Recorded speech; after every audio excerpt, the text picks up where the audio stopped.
realm of the capabilities of God. There's nothing outside the realm of the power of God. Oh, eventually, as you begin to look in Genesis chapter 22, Abraham had another revelation of God, that God is a God that provides. Meaning that there is not a need that you have in life, that God is not able to provide for you. Amen. God does not provide for your wants. God does not provide for things that you are jealous of, but God is always there. He will provide for your needs. Abraham got the revelation that you are Jehovah Jireh, the Lord that will provide, the Lord that will see to it that whatever need you have in life is met. Moses had the revelation of God. Oh, when God was talking to Moses, he says, I want you to go to the Pharaoh and tell them, let my people go. Moses said, God, I don't know. What should I tell them? Meaning Moses was telling God, I don't have enough revelation to be able to go to Pharaoh. God told him, I am that I am. Well, when you begin to break down the word I am that I am, it means that I am everything that you want me to be. I am Jehovah God. I am the great one, the mighty one. If you want healing, I am your healer. If you want protection, I am the one that will always protect for you. If you want help, I am your helper. That is why David got another revelation. He said, the Lord is my shepherd. I shall not want. Amen. Oh my Savior, I will praise you. Oh my Savior, I will praise you. Oh my Savior, I will praise you forever, forever. Come and join me, sing hallelujah. Hallelujah. Sing over Jehovah, I join me high. Come and join me, sing hallelujah. Sing over Jehovah, I join me high. Come and join me, sing hallelujah. Hallelujah, Jehovah Jireh, I join me high. Come and join me, sing hallelujah. Jehovah Jireh, I join me. Oh, come and join me, sing hallelujah. Hallelujah, Jehovah Jireh, I join me. Come and join me, sing hallelujah. For you to be able to understand who God is, you must have a revelation of God. The reason why many people run helter-skelter today is because they don't have a revelation of who God is. Some people, what they have is a second-hand knowledge of God. Or some people, what they have is what I call a teleological knowledge of God. Meaning that what they see in TV, some people have a theological knowledge of God. Because you go to seminary or because you study RK in school does not mean you know God. Some people, what they have is a traditional knowledge of God, a knowledge that has been passed down from generation to generation. They knew that their father went to church when they were young. They knew that they were forced to go to church. And because they were forced to go to church, some things about God will mistakenly come to their ears. That is how many people know God. But for you to be successful in life, for you to get to a place where God wants for you, you must have a very direct revelation of God. Hey, I'm going somewhere. Praise the Lord. Amen. Not only must you understand that God is a special God, you must understand that you, as you are sitting down, you are special in God's hands. Amen, somebody. That is why the Bible says God told in Genesis, God said, let us make man in our own image. Meaning that as you are sitting down, you are a special species. An image of something is a direct replica of something. Amen. Meaning that whatever God is able to do, because you are an image of God, you can do it as well. That is why the Bible says, know not that ye are gods. Amen.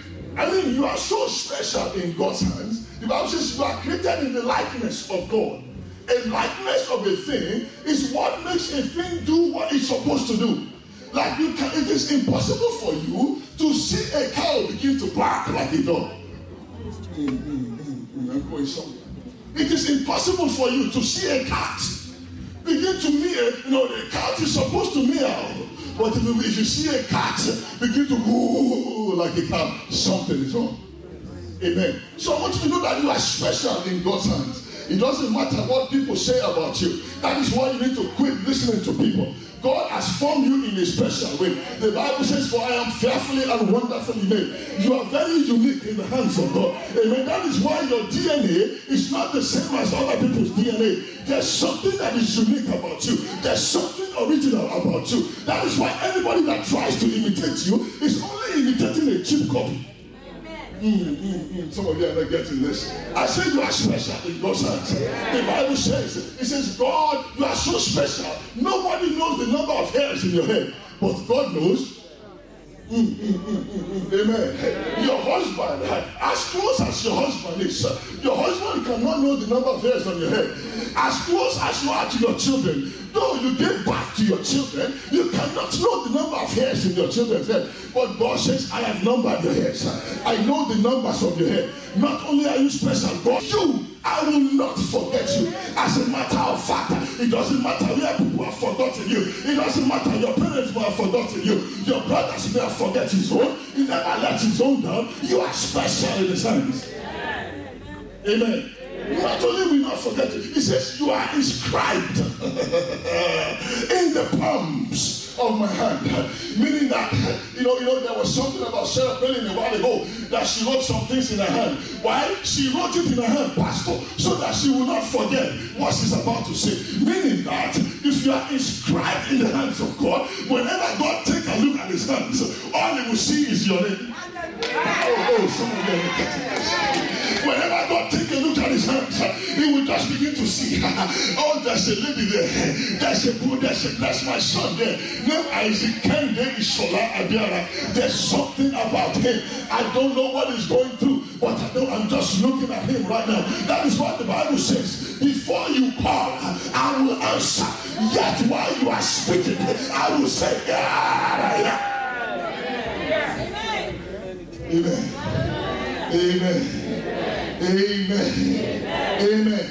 So because God looked at you, God saw you in the palm of his hand. That is why God now looked down in the book of Isaiah. He says, there are some things that you have been going through that is old. He now says, behold, I will do a new thing.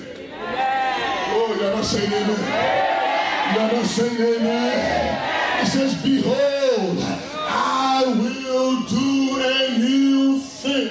God is about to release a new blessing upon your life. God is about to release a new promotion upon your life. God is about to release a new promotion upon your life. God is about to release a new set of ideas, a new set of victory in the mighty name of Jesus. He said, behold, I will do a new thing. All those old things, they are going away because God is going to do a new thing.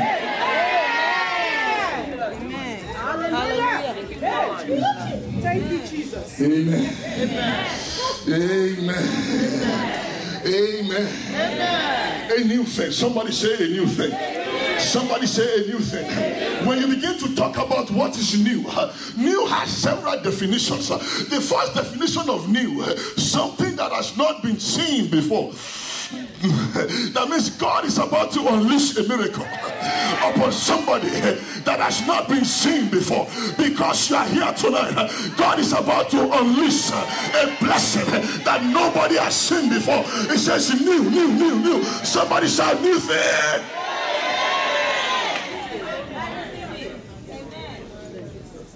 The second thing about new is this. New is something that you are not accustomed to.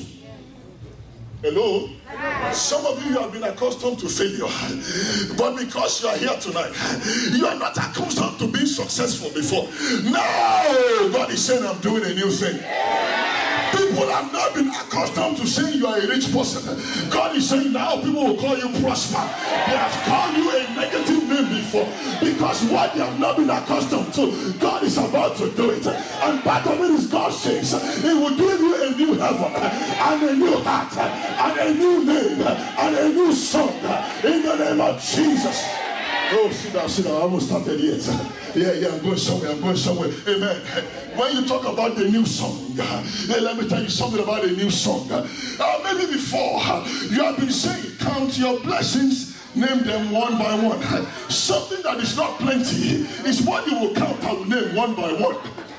Some of you are not getting it. Oh, I don't feel you in church tonight. I don't feel you in here tonight. You have been singing what the Lord has done for me. I can't, they say that, count your blessing. Name them one by one. But when God unleashes a new miracle, your song has to change. The Bible says, He has given me a new song.